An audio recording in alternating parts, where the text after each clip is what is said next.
काँग्रेस न होती तो या पुस्तक प्रकाशन कार्यक्रमात देवेंद्र फडणवीस बोलतात. थेट जाऊया. Welcome sir. Sir first question जो मैं आपसे पूछना चाहती हूँ, single simple one line question, Congress ना होती तो क्या होता सर?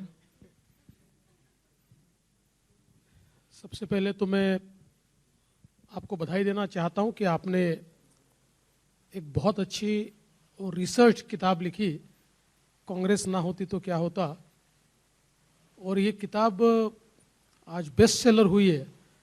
और मैं ऐसा मानता हूं कि शायद लोग भी इस चीज़ को रियलाइज़ कर रहे हैं, इसलिए इसको लोगों ने बहुत सराहा है. आपने जो प्रश्न पूछा, आपने तो सिंगल लाइन में प्रश्न पूछा, आपने एक किताब में उसका जवाब दिया, लेकिन मैं पूरा जवाब देना चाहूँ तो शायद 5-6 खंड मुझे लिखने पड़ेंगे, इसलिए इसका एक लाइन में जवाब देना तो कठिन है. पर मैं इतना ही कहता हूँ कि शायद कांग्रेस नहीं होती तो भारत का विभाजन नहीं होता, कांग्रेस नहीं होती तो भारत में अनाचार, दुराचार, अत्याचार, भ्रष्टाचार की एक जो मालिका हमने देखी वो शायद नहीं होती, आतंकवाद और बाकी इस प्रकार की सारी जो चीज़ें हमको आज दिखाई पड़ती है वो नहीं होती, और जो विकसित भारत आज प्रधानमंत्री बना रहे हैं शायद अभी तक हम वो बना पाते.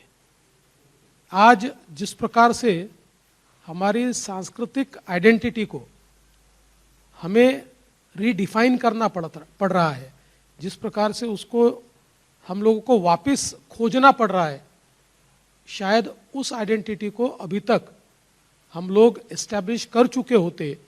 जिस प्रकार से आज दुनिया हमारी सांस्कृतिक आइडेंटिटी को मान रही है, वो आज तक मान चुकी होती, तो मुझे लगता है कि कांग्रेस नहीं होती तो ये जो हिस्टोरिकल गलतियां है 370 जैसी जिसको मोदी जी सुधार रहे हैं, ये गलतियां भी नहीं होती और एक सशक्त भारत आज तैयार होता, ऐसा मैं मानता हूं.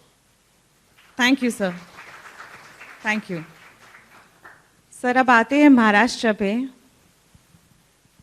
सर महाराष्ट्र की पॉलिटिक्स का एक रेप्यूटेशन है कि ये बहुत ही डर्टी पॉलिटिक्स है, गंदी पॉलिटिक्स है, और सालों साल से ये रेप्यूटेशन है. और ये इसीलिए है क्योंकि जिन पार्टीज की सत्ता रही है महाराष्ट्र में, उन्होंने स्ट्रॉन्गमैन, क्रिमिनल्स, इन सभी एलिमेंट्स को टिकट्स दी, पार्टी में लीडरशिप पोजीशंस दी और उन्हें एम्पावर किया. यू केम इन 2014 और आप क्लीन राजनीति लेकर आए, लेकिन ये क्लीन राजनीति लाने में चैलेंजेस क्या रहे हैं, और इस तरीके का मेन स्ट्रीमिंग ऑफ क्रिमिनल्स हुआ क्यों था हिस्टोरिकली? देखिए, मैं ऐसा कहूँगा कि महाराष्ट्र ने कुछ दशकों पहले एक अपनी स्टाइल ऑफ पॉलिटिक्स तैयार की, which was epitome of chronic capitalism. सत्ता से पैसा, पैसे से सत्ता, उन दोनों के भरोसे इंस्टीट्यूशंस, उन इंस्टीट्यूशन के भरोसे लोगों को एक प्रकार से अपने साथ जोड़ना और सरकारी पैसे पर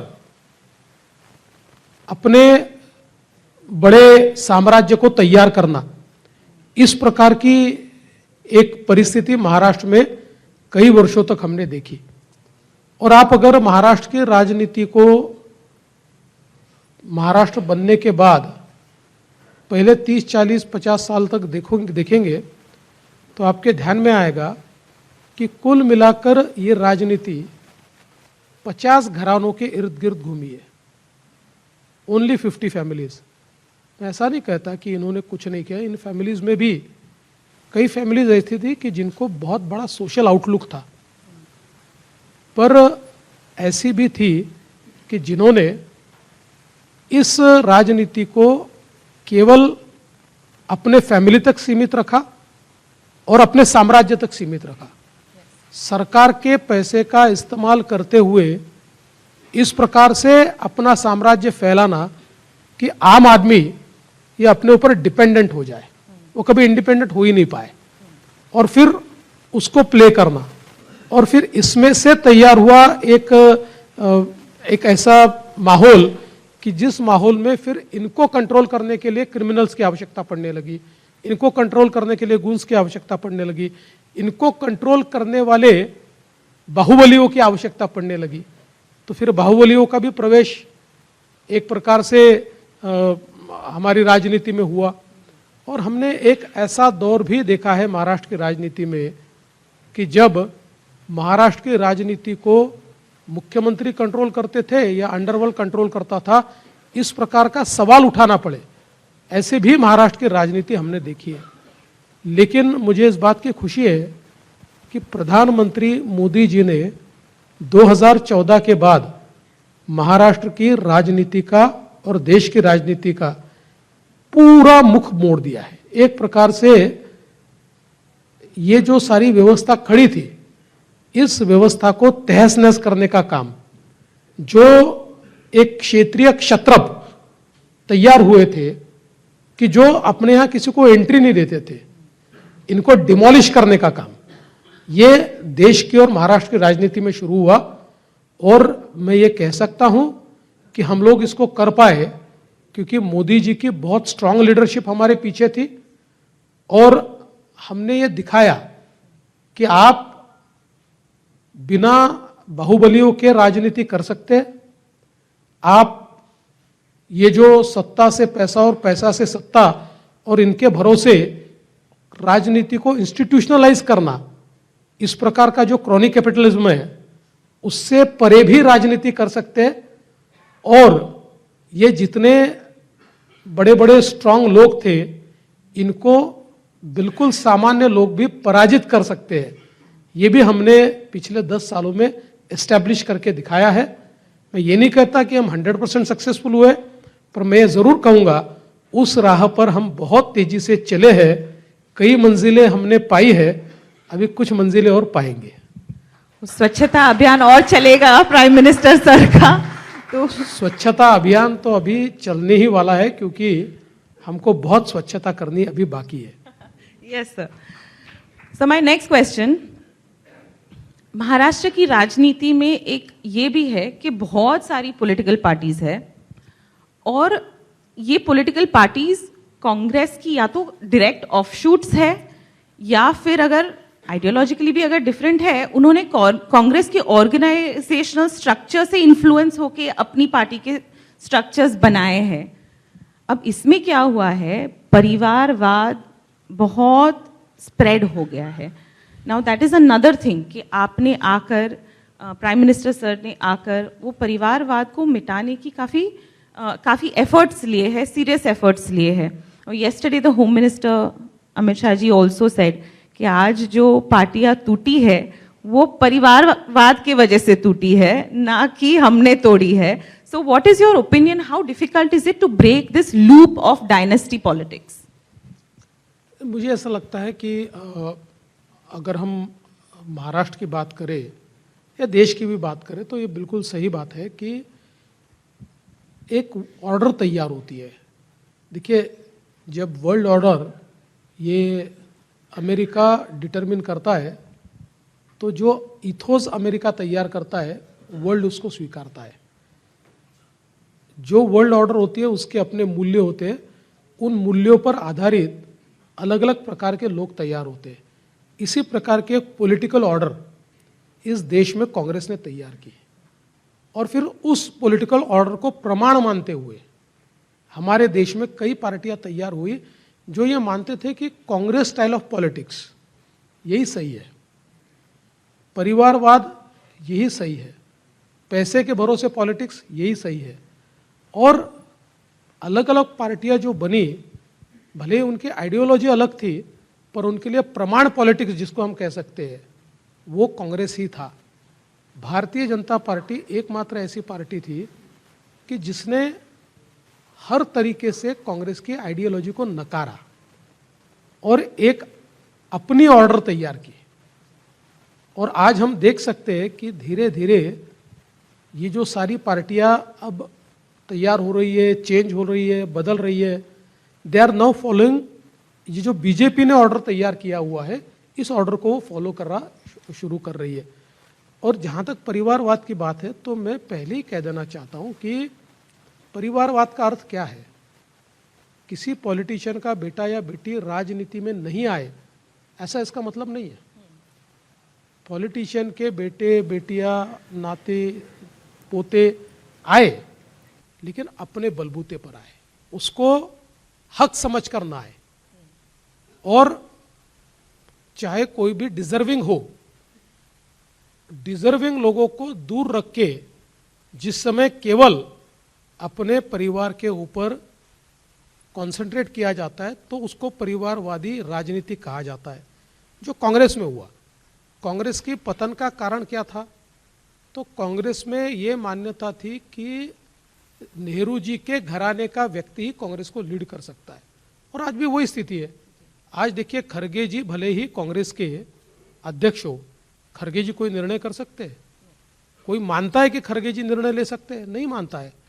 अल्टीमेटली निर्णय तो या तो राहुल जी को लेना है, या सोनिया जी को लेना है, या प्रियंका जी को लेना है। तो ये जो एक राजनीति की स्टाइल है, जिसका कल हमारे गृह मंत्री जी ने भी उल्लेख किया कि एनसीपी क्यों टूटी। टूटने का कारण वो है कि पवार साहब को एक नेचुरल एयर के रूप में उन्होंने अजित पवार को डेवलप किया, और फिर बाद में उनको लगा कि नहीं, मेरे भतीजे नहीं, मेरी बेटी के हाथ में पार्टी जानी चाहिए। वही हम लोगों ने शिवसेना में भी देखा। आज उद्धव जी को ये लगता है कि भाई पार्टी या सारी पॉलिटिक्स आदित्य को हम कैसे आगे ला पाए, इसके आधार पर हमने करनी चाहिए। तो जब आदित्य को लाने के चक्कर में जब वो कॉम्प्रोमाइज करना शुरू करते हैं, अपनी आइडियोलॉजी को छोड़ देते हैं, और सूडो सेक्युलर आइडियोलॉजी जिसका श्रद्धेय बाला साहब जी ने जिंदगी भर विरोध किया, उस आइडियोलॉजी को जब वो स्वीकारते हैं तो उनकी पार्टी में टूट निश्चित है। तो मुझे लगता है कि हाँ, ये जरूर है कि ये लड़ाई अभी लंबी लड़नी पड़ेगी, क्योंकि इसमें केवल हम लोग परिवारवादी पार्टियों को दोषी नहीं पकड़ सकते। इसमें उनके साथ जो लोग जाते हैं, कई बार उनको चुनकर देते हैं, ऐसे लोगों का भी कुछ ना कुछ दोष तो इसमें है ही। लेकिन मैं ऐसा मानता हूं कि अब इस पूरी ऑर्डर को डिसमेंटल करने का काम ये प्रधानमंत्री मोदी जी ने किया है, और मेरा ये विश्वास है कि राजनेताओं के बेटे बेटियां आगे पॉलिटिक्स में दिखेंगे तो अपने दम पर दिखेंगे, लोगों की सेवा करते हुए दिखेंगे। केवल किसी के पुत्र या पुत्री है इसलिए वो पॉलिटिक्स में नहीं दिखेंगे। इस ऑर्डर की ओर हम जा रहे हैं। Thank you sir.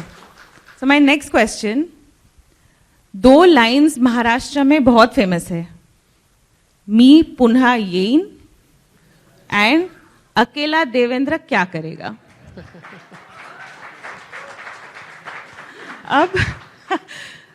अब प्राइम मिनिस्टर सर भी कल ही वो बोले कि मैं फिर से आऊंगा यहाँ, और दूसरा जो प्राइम मिनिस्टर बोलते हैं वो सब जानते हैं, जैसे कि आई शो एन एग्जाम, अब की बार। तो ये जो इनहेरेंट कॉन्फिडेंस आपका है, आपका था, जिस which made you say me पुन्हा ये same confidence prime minister sir का है। बट धोखा करके जब ऑपोजिशन ने गवर्नमेंट बनाई, आप आ भी गए, अब पुनः आ गए, लेकिन उन्होंने धोखा करके गवर्नमेंट बनाई। उस वक्त सर आपके क्रिटिक्स, उनकी इकोसिस्टम, उन्होंने बहुत मॉक किया। मेरा सवाल ये है, are you still confident and would you say me पुन्हा येन अगेन? देखिए, पहली बात तो ये है कि मी पुन्हा येन ये केवल सिंगल लाइन नहीं थी। मी पुन्हा येन के साथ मैं किस लिए वापस आना चाहता हूँ ये था, किसकी सेवा करने के लिए आना चाहता हूँ ये था, महाराष्ट्र को कैसे बदलूंगा ये था, ये सारी चीज़ें थी। लेकिन उसमें से मी पुन्हा येन ये लाइन लोगों ने ज़्यादा कैच की, और वो इतनी कैच हो गई कि वो जो कविता मैंने पढ़ी थी उसको किसी ने बंगाली में ट्रांसलेट कर दिया, किसी ने अंग्रेजी में ट्रांसलेट कर दिया, और एक प्रकार से वो एक बहुत ही बज़ लाइन की तरह वो लोगों के बीच चली गई। और लोगों ने हमको चुनकर भी दिया। और ये बात भी सही है कि केवल सत्ता के लिए, कुर्सी के लिए जब उद्धव जी ने हमारे पीठ में खंजर घोंपा तो उसके बाद एक समय ऐसा भी रहा, क्या होता है कि हम लोग कहते हैं ना नथिंग सक्सीड्स लाइक सक्सेस। तो हम जब चुनकर आए तो लोगों ने कहा देखो मी पुनाइन कहा था ये आ गए, सरकार नहीं बनी तो लोगों ने कहा ये देखो ये बहुत अहंकारी थे, इन्होंने कहा था मैं वापस आऊँगा, ये अहंकार था इनका और इसलिए ये नहीं आए। तो ये तो राजनीति में चलते रहता है। लेकिन मैंने ये कहा था मैं पुनाइन, तो उसमें 2.5 साल लग गए, लेकिन 2.5 साल बाद आया तो ऐसा आया कि दोनों पार्टी तोड़कर आया और 2 साथी लेकर आए। और ऐसे ही प्रधानमंत्री जी जब ये कहते कि 400 पार करके मैं वापस आऊंगा, तो उसके आगे प्रधानमंत्री जी का जो भाव है उस भाव को समझ लेना बहुत जरूरी है। और अपने भाषण में राष्ट्रीय कार्यकारिणी में भी और महाराष्ट्र में उनका कार्यक्रम हुआ उसमें भी प्रधानमंत्री जी ने वो भाव बहुत स्पष्ट किया। प्रधानमंत्री जी ने कहा कि हम लोग ये छत्रपति शिवाजी महाराज को मानने वाले लोग हैं, हम उनसे प्रेरणा लेते हैं। छत्रपति शिवाजी महाराज ने अपने आप को छत्रपति घोषित किया और उनका राज्याभिषेक हुआ, उसके बाद एक दिन भी उस गद्दी को उन्होंने एंजॉय नहीं किया, एक दिन भी उन्होंने वहां बैठकर राजकाज करूंगा, अब आराम से जीऊंगा, इस प्रकार का विचार नहीं किया। उन्होंने केवल अपने आप को छत्रपति इसलिए घोषित किया कि दुनिया को यह पता चलना चाहिए कि हिंदवी साम्राज्य की स्थापना हुई है, हम गुलामी से बाहर आए हैं और हमारा अपना वजूद है। और तुरंत वो निकल पड़े साम्राज्य को बढ़ाने के लिए, गुलामी से बाहर निकालने के लिए, और आम आदमी को जिसको रैत कहते थे उसका भला करने के लिए वो बाहर निकले। तो मोदी जी ने कहा हमारी भी प्रेरणा हुई है, हम तीसरे बार चुनकर आएंगे, हमको पूरा विश्वास है, लेकिन हम तीसरी बार चुनकर आना इसलिए नहीं चाहते कि हमको राज चलाना है, हमको समाज बदलना है, हमको देश बदलना है, हमको 2047 का विकसित भारत तैयार करना है, इसलिए हम तीसरी बार आना चाहते हैं। तो ये जो मोदी जी का कॉन्फिडेंस आपको दिखाई पड़ता है, ये कॉन्फिडेंस है, ये अहंकार नहीं है, क्योंकि मोदी जी जनता के नब्ज को जानते हैं। मोदी जी को यह ध्यान में आ रहा है कि पब्लिक अपना मन बना चुकी है, लोग उनको तीसरा मौका देने वाले हैं और अनप्रेसिडेंटेड मेजॉरिटी के साथ देने वाले हैं, ये भी बिल्कुल स्पष्ट दिख रहा है। सर, जिस स्पीड से प्राइम मिनिस्टर सर और आप बढ़ रहे हैं, आप तो कहेंगे नहीं, मैं ही कह देती हूँ, ये बात से चिंता होती है कि अब अकेली ताई क्या करेगी। Sir, next question, moving on, ये थोड़ा गंभीर सवाल है। कांग्रेस महाराष्ट्र की राजनीति में एक बिग ब्रदर रहा है और पार्टनर्स रहे हैं उनके कार्यकाल में हमने बहुत टेररिज्म देखा है, B it the 93 bomb blasts, B it the Taj hotel bombing. हमने ये भी देखा है कि इतने गंभीर एपिसोड्स के बाद ना तो उनके लीडर कोई ग्रीफ, कोई चिंता, कोई मोरोस कुछ व्यक्त नहीं करते। इनफैक्ट 93 के ब्लास्ट के वक्त चीफ मिनिस्टर शरद पवार जी ने एक एडिशनल ब्लास्ट इन्वेंट किया था ताकि समाज मुसलमानों पर उंगलियां ना उठाए। ताज की बॉम्बिंग के बाद चीफ मिनिस्टर, कांग्रेस के चीफ मिनिस्टर अपने बेटे, जिनको वो एज एन एक्टर लॉन्च करना चाहते थे, फिल्म इंडस्ट्री के प्रोड्यूसर्स, डायरेक्टर, एक्टर, ये टेरर टूरिज्म के लिए होटल पर दौरा करने गए। तो now we see that terrorism has been wiped out, but why does it happen? Why does terrorism become so widespread, had become so widespread in Congress rule, and how are you able to keep the country safe under Prime Minister, sir? देखिए, एक बात तो दुनिया का सत्य है, भय भी न होए न प्रीत। ये रामायण में भी कहा है। और जो व्यक्ति या जो संस्था या जो देश मजबूत होता है वही शांति प्रस्थापित कर सकता है, कमजोर कभी शांति प्रस्थापित नहीं कर सकते।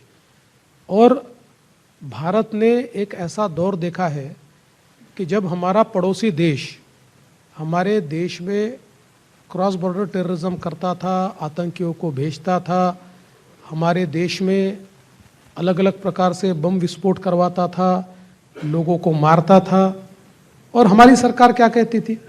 हमारी सरकार कहती थी कि हम इसका निषेध करते हैं, हम इसको कंडेम करते हैं, हम यूनाइटेड नेशन में जाकर कंडेम करते हैं, हम स्ट्रांगली कंडेम करते हैं। ये कंडेम करते रहते थे, वो बम विस्फोट करते जाते थे, क्योंकि उनको पता था कि भारत में ये ताकत नहीं है कि भारत हमारे ऊपर रिटेलिएट कर पाए। लेकिन जिस समय मोदी जी ने पहला स्ट्राइक किया, सर्जिकल स्ट्राइक किया, उस समय उनके ध्यान में आया कि भारत रिटेलिएट कर सकता है। लेकिन बावजूद उसके उन्होंने जब दूसरा अटेम्प्ट किया और जब एयर स्ट्राइक हुआ तो उनके ध्यान में ये कैपेबिलिटी भारत की आई कि ये पुराना भारत नहीं है जो अमेरिका के पास जाकर रोएगा, जो यूनाइटेड नेशन में जाकर रोएगा कि भाई हमको बचा लो, इनको समझाओ। ये सीधे अटैक करने वाला भारत है, ये मोदी जी का भारत है। ये जैसे उनके ध्यान में आया तो परिणाम ये हुआ कि आज उनकी हिम्मत भारत पर अटैक करने की नहीं है। आप विचार कीजिए, मुंबई पर जो हमला हुआ था 26/11 को, it was not an attack on Mumbai, it was attack on India sovereignty. देखिए टारगेट जो चुने गए थे, ताज होटल, ट्राइडेंट, ये क्यों चुने गए थे? ट्राइडेंट इसलिए चुना गया था कि दुनिया की डिप्लोमेटिक कम्युनिटी ट्राइडेंट में रहती है। ताज इसलिए चुना गया था कि भारत के जो एक आर्थिक केंद्र है, उस आर्थिक केंद्र का सिंबल ये ताज होटल है। तो उन्होंने हर चीज इस प्रकार से चुनी थी कि एक संदेश देना चाहते थे कि हमारे सामने भारत कुछ नहीं है, 10 लोग मिलकर भी हम भारत को हिला सकते हैं। और वो संदेश उन्होंने बहुत, मैं ऐसा कह सकता हूं दुर्दैव से, कि उन्होंने सफलतापूर्वक दिया। लेकिन उस समय की हमारी रिएक्शन क्या थी? हम लोग अमेरिका के पास चले गए और अमेरिका ने ये सारी चीजें पता होते हुए भी डेविड हेडली, तहूर राणा, ये सारे जो आतंकी थे जो उसके पास थे, उनका एक्सेस भी हमको नहीं दिया। तो मुझे लगता है कि मोदी जी के आने के बाद हम लोग वो एक्सेस ले पाए। जो लोग इस षड्यंत्र में थे उनको दंडित करने का काम हमने किया। तो कांग्रेस की सरकार में एक बहुत वीक इस प्रकार की गवर्नमेंट को हमने देखा, जो अपने आप को मजबूत नहीं रख सकती थी, जो अपने आप को एसेट नहीं कर सकती थी, जो दूसरी शक्तियों पर डिपेंडेंट थी। और फिर वही चीजें नीचे तक आती है। देखिए जैसी सरकार देश में चलती है वैसी सरकार फिर प्रदेशों में चलना शुरू हो जाती है। तो ये परिस्थितियां उस समय हमने देखी। आज हम लोग ये दावे के साथ कह सकते हैं, पाकिस्तान तो छोड़ दीजिए, अब चीन की भी ये हिम्मत नहीं है कि चीन सीधा आंख उठाकर हमारे सामने देख सके। जी, थैंक यू सर। सर एक पॉलिटिकल क्वेश्चन है अब। हम इससे पहले पॉलिटिकल नहीं थे। ये थोड़ा ज्यादा पॉलिटिकल क्वेश्चन है सर। इंडिया अलायंस का ये नारा था, vote for INDI, save India और सेव भारत और समथिंग लाइक दैट। सर ऐसा लग रहा है कि पूरी तरीके से वो डिसइंटीग्रेट हो चुका है, उनका जो अलायंस था वो। यहाँ पर भी महाराष्ट्र में भी ऑपोजिशन की कोई खास अच्छी स्थिति है नहीं। लोगों को ऐसा लगता है कि under prime minister sir BJP ने ऑपोजिशन को खत्म कर दिया और फिर लोग उसे कनेक्ट करते हैं कि BJP is not upholding democracy. अब ये बीजेपी का रोल है क्या ऑपोजिशन को जिंदा रखना? And second, is it true if you kill opposition, is there no opposition one? And second, is this a blot on our democracy? पहली बात तो जो इंडिया अलायंस की बात आपने कही, तो हमारे एक बहुत अच्छे राजनीतिक विशेषज्ञ है, विश्लेषण जो करते हैं राजनीति का, भाऊ तोरसेकर जी। तो भाऊ तोरसेकर जी ने एक बहुत अच्छे तरीके से इसको एक्सप्लेन किया है। उन्होंने कहा कि ये जो इंडिया अलायंस है इसलिए नहीं चलने वाला कि यहाँ सारे इंजन है, कोई बोगी है ही नहीं, तो लोग बैठेंगे कहाँ? और मोदी जी मजबूत इंजन लेकर इतनी बड़ी ट्रेन लेकर निकले कि जिसको जिसको बैठना है उसके लिए बैठने की जगह है। तो इसलिए ये इंडिया अलायंस चलेगा नहीं, ऐसा जो भाऊ तोरसेकर जी ने कहा था, मुझे लगता है वो आज हमको यथार्थ में देखने को मिलता है। सारे इंजन अपने अपनी दिशा में जा रहे हैं, कोई कोहेरेंट इस प्रकार की ट्रेन हमको दिखाई नहीं पड़ती है। और देखिए, मैं ऐसा मानता हूं और हम सभी मानते हैं, क्योंकि लंबे समय तक भारतीय जनता पार्टी ने अपोजिशन में काम किया है, तो डेमोक्रेसी में अपोजिशन का होना ये ज़रूरी भी है, और उसके अपोजिशन की जो आवश्यकता है, उसका जो महत्व है, इसको हम एक्नॉलेज भी करते हैं। लेकिन आज के अपोजिशन में और जिस समय हम अपोजिशन में थे, इसमें अंतर क्या है? अंतर यह है कि हम भले ही अपोजिशन में बैठे, लेकिन हमने इंडिया फर्स्ट की नीति को कभी छोड़ा नहीं। हमने चुनकर आने के लिए कोई भी कॉम्प्रोमाइज करेंगे, इस प्रकार की परिस्थिति को कभी स्वीकारा नहीं।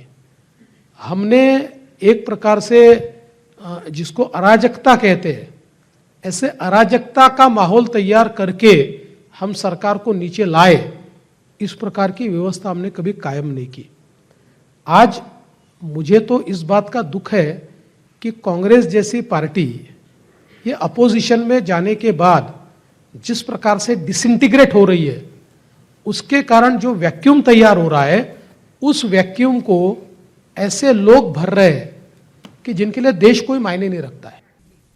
ये ऐसे लोग हैं कि जो हमारी सारी ऑर्डर को बिगाड़ना चाहते हैं, जो हमारे इंस्टीट्यूशंस को डिसमेंटल करना चाहते हैं। आप देखिए, ये कैसी व्यवस्था है कि जिस व्यवस्था में अगर सुप्रीम कोर्ट उनके साइड से निर्णय दे तो अच्छा है, और सुप्रीम कोर्ट अगर कोई न्यायपूर्ण उनके खिलाफ निर्णय दे तो सुप्रीम कोर्ट को गाली देते, इलेक्शन कमीशन को गाली देते, इलेक्शन प्रोसेस को गाली देते, डेमोक्रेटिक प्रोसेस को गाली देते, हमारे कॉन्स्टिट्यूशन ने जो अलग अलग व्यवस्थाएं खड़ी की है उन व्यवस्थाओं को गाली देते। तो ये तो हमारे लिए एक चिंता की, मैं ऐसा कहता हूं, की जगह है कि जहां पर अपोजिशन के वीक होने से जो स्पेस निर्माण हुई है, उस स्पेस में इस प्रकार के लोग आए हैं। और उससे भी ज्यादा चिंता इस बात की है कि कांग्रेस को जब ये लगता है कि मोदी जी को हम चैलेंज नहीं कर सकते, तो ये जो ताकतें हैं, समाज विरोधी, संविधान विरोधी, इंस्टीट्यूशन विरोधी, इन ताकतों की मदद कांग्रेस जैसी पार्टी ले रही है। और फिर ये कहते हैं कि संविधान खतरे में है। मैं उनको पूछना चाहता हूं, भाई संविधान हमारे कारण खतरे में नहीं है, आप खतरे में डाल रहे हो देश का संविधान। इस प्रकार की ताकतों को दम देते हुए, बल देते हुए, उनको एक प्रकार से सेंटर स्टेज पर लाते हुए। और मैं ऐसा मानता हूं, और हमारी पार्टी भी ऐसा मानती है, कि अपोजिशन कभी समाप्त नहीं हो सकता, समाप्त करने का कोई विचार भी नहीं है, विचार करना भी नहीं चाहिए। हम अपनी लाइन को बड़ी करते जाते हैं, धीरे धीरे अपोजिशन की लाइन छोटी होती है। हम उनकी लाइन काटते कभी नहीं है और काटना भी नहीं चाहते। जी sir, before I let you go, ये फाइनल क्वेश्चन है और ये नॉन पॉलिटिकल इश क्वेश्चन है, पर्सनल क्वेश्चन है। सर, आप इंटरव्यूज देते हैं इतने मीडिया में, सर आपकी जो पॉलिटिकल स्टाइल है, राजनीतिक स्टाइल, वो आइडियोलॉजिकल है और डेवलपमेंटल है। आप ये मीडिया इंटरव्यूज 1 घंटे का भी दे दे, आप 1 घंटे तक आपके जो प्रोजेक्ट्स हैं जो आपने शुरू किए हैं और मॉनिटर कर रहे हैं, आप 1 घंटे तक बात कर सकते हैं। आप बोलते हैं कि ये प्रोजेक्ट्स मेरे बेबीज है, फिर भी सर कुछ आपके क्रिटिक्स है जो चीजें बोलते हैं, अलग अलग रूमर्स फैलाते हैं कि देवेंद्र जी का पार्टी पे इतना होल्ड नहीं रहा है, या आपके कास्ट के ऊपर कुछ बोलते हैं, या फिर और कोई रूमर फैला देते हैं कि आप लोकसभा जाएंगे, समथिंग समथिंग, कोई भी कुछ भी, एवरीडे न्यू रूमर। लेकिन फिर भी डिस्पाइट द कंटिन्यूअस रूमर्स, जो महाराष्ट्र के पॉलिटिशियंस हैं उनसे आप मीलों आगे हैं। तो हाउ डू यू, तो आप इतना ठहराव कैसे रखते हैं, और how do you ignore these voices? नहीं, देखिए, पहले तो मैं हमेशा ये कहता हूं कि मुझे कोरी राजनीति आती नहीं है। मैंने कभी जिंदगी में कोरी राजनीति नहीं की, क्योंकि हमारे लिए तो राजनीति ये हमेशा सामाजिक आर्थिक परिवर्तन का एक उपकरण है। हमने हमेशा इस आइडियोलॉजी को माना है कि हम सोशियो इकोनॉमिक चेंज ये पॉलिटिक्स को एज ए एपरेटस यूज करके ला सकते हैं। इसलिए आपने हमेशा देखा होगा, मैं भाषण भी जब करता हूँ तो 80% मेरा भाषण ये डेवलपमेंट के ऊपर, सोशियो इकोनॉमिक चेंज के ऊपर, हम क्या करने वाले हैं, हमने क्या किया, इसके ऊपर होता है। 20% मैं राजनीति की बात करता हूँ। और मैं ये भी मानता हूँ कि अगर हमको हमारे देश को, हमारे राज्य को बदलना है तो हमको फोकस ये डेवलपमेंट पे रखना पड़ेगा।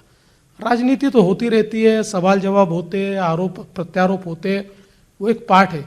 लेकिन अगर हम गवर्नेंस को छोड़कर केवल एक दूसरे के ऊपर आरोप करने में लग जाए, मतलब मैं कई बार सवाल पूछता हूँ, अपने आप से भी पूछता हूँ कि 25 सालों तक उद्धव जी ने, शिवसेना ने मुंबई पर राज किया, और उसमें से मेजर कालखंड ऐसा है कि जिसमें मुंबई महानगर पालिका स्वयं उद्धव जी देखते थे। तो मैं अपने आप को और उनको भी सवाल पूछना चाहता हूँ कि कोई एक प्रोजेक्ट वो दिखा सकते हैं कि जिसमें उन्होंने मुंबई को ट्रांसफॉर्म किया है? ऐसा एक प्रोजेक्ट नहीं कर पाए, एक भी नहीं बता सकेंगे।